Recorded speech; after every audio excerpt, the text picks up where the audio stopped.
I do wonder to myself sometimes how to make an anime popular. Maybe all you need to do is just make a show about ninjas, except take away everything ninja about them and turn them into loud, hyper-obnoxious kids who have the fashion sense of a demented peacock. Or perhaps you could redo the plot to Dragon Ball Z with swords, except tone down on the constipation and give all your female characters enough collective booth mass so they can sink the fucking Titanic. Or God forbid just do this to your show.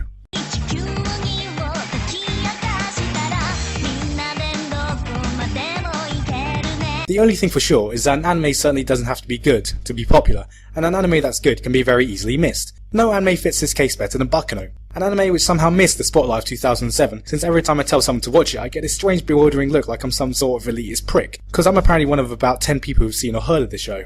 Baccano is set in 1930s America, and circles around a three-way train robbery on a train called the Flying Pussyfoot, in which all three groups are presumably having a competition to see who can grow the biggest penis out of their heads, and from there on shit hits the fan and we get a contender for the animated version of the Chaos Theory. Everyone down on the floor right now! Hands in the air, all of you! Everybody freeze! And whatever you do, don't move!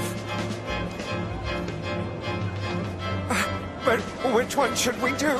But wait, I was wrong. The show is actually about war between two mafia families while a secret group of immortal alchemists are attempting to remake the lost secret of immortality. Or is it actually about a little girl looking for a dickhead brother? Yeah, I forgot to mention that the show is set in 3 different timelines, each told simultaneously, and somehow weaves all 3 unrelated stories together. Anyway, as a testament on how well the show is written, the upload to the show is in the first episode, and the final climax happens before the train even sets off. So in other words, the beginning is the end is the beginning, the middle is just fucked off somewhere, and everyone's bloody confused. And that's the thing, you will be confused watching the series since the show moves fast enough and enough things happen to make this a 26 episode show, but they managed to squeeze everything into just 13 episodes. At first I was just so confused and keeping up with everything the show presented me with, trying to remember which character was in which mafia family, which scene was in which timeline, which characters are immortal, is this guy wearing green underwear or red underwear, but take my word for it and just keep watching anyway because all the small details don't matter in the bigger picture, and everything comes together eventually in the end like me, a condom, and 2 hours alone with your mother. There are so many characters in this show that I could go on all day describing them, such as Lad, the psychotic killer, Vino, the psychotic killer, Janie, the not so psychotic but still messed up killer, and Jacuzzi Splot. Yeah, I know. I mean, he already has a head start on having a stupid name and a tattoo on his face which looks like it was drawn by a blind retarded chimp with arthritis. Now all they have to do to make him a really annoying character is make him a whining annoying crybaby who sounds like Greg Ayres with a cheese grater attached to his voice. It's a nervous condition! It's not crying! Crying like a girl. I could go on describing the 16 plus characters that I have, but I won't, since they're all likeable in some way. They're not hunting! They're shooting at people! People! Almost all likeable in some way, so the only people I've mentioned is Isaac and Maria, the comic relief characters whose every moment on screen is pure gold and inherently are the 2 most likeable characters I have ever seen. Where are you going?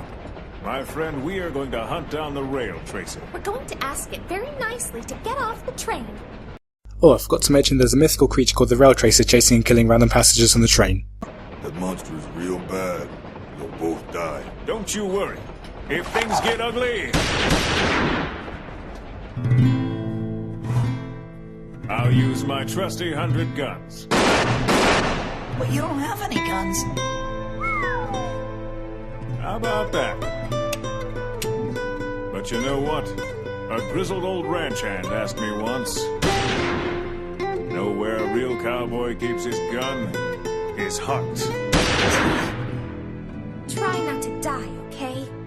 Bye.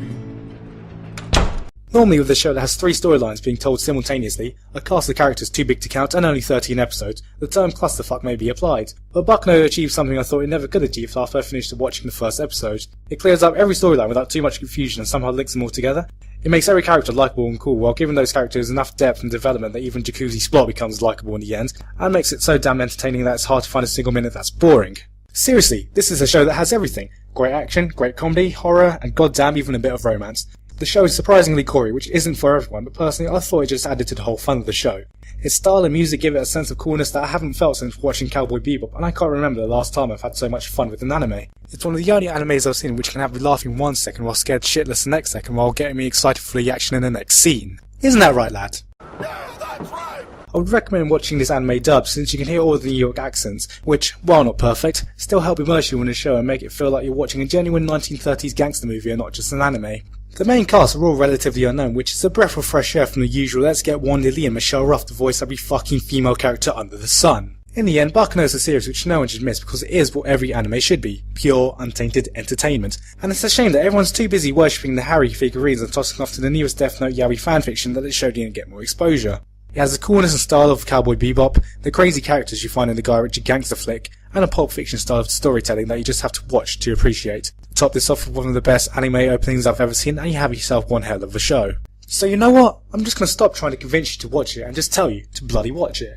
Go on, watch it. Tell all your friends to watch it. Tell your friends' friends to watch it. Give this anime the popularity it deserves, and make it so that any time I try to recommend the show to someone, I don't get that same bewildered look on their face followed by a reply of, in the quiet words of the Virgin Mary, come again.